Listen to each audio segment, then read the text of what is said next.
So I just showed up to this customer's house and they're saying that their ceiling fell through because of an AC leak. So we're gonna see what we find. Here we are, it is a big mess in here and we're gonna see what was done incorrectly here that caused this damage to happen and how we can prevent it from happening anywhere else. Alrighty guys, I got into the attic and first thing I'm gonna check is the flow switch.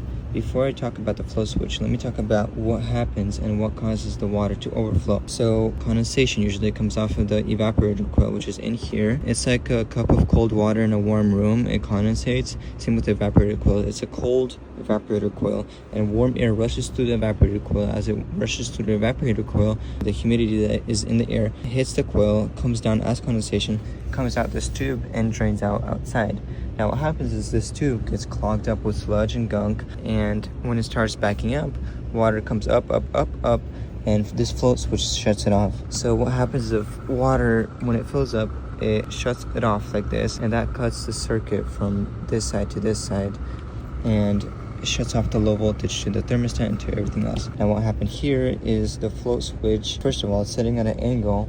Second of all, somebody put tape on the float switch, which makes it not go in there. Until there is water in here, so the water was backing up, but the float switch, somebody put tape on the side of the float switch, and that's why it was shutting off. Now when that float switch stops working or for some reason fails, there's a secondary drain pan which catches the water, and there's another float switch right there that's supposed to shut it off. It's not directly underneath the unit. It's supposed to be sticking out an inch on each side. It is not sticking out an inch. It is actually scooted in that way, and on that side it's like 4 inches out too far. So this pan wasn't placed correctly. That's what also caused the water to leak out. Guys, this is crazy. Look what I just found. This whole entire box is not strapped correctly. It's just moving around. It's not even sealed over here.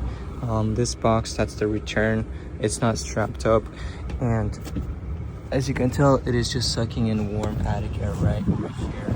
One other thing I do want to mention, this is the drain line right here, and this is the P-trap. It looks like it broke off, somebody broke it off. And what the P-trap actually does is it keeps water sitting right in here. That will prevent the air from sucking, and that will keep the water flowing down the tube. It looks like the reason that the flow switch kept backing up and somebody put tape on it is because it didn't have a P-trap, and they decided to put tape on it because they couldn't figure out why it kept backing up. So I'm gonna get a new P-trap, but yeah, that's why.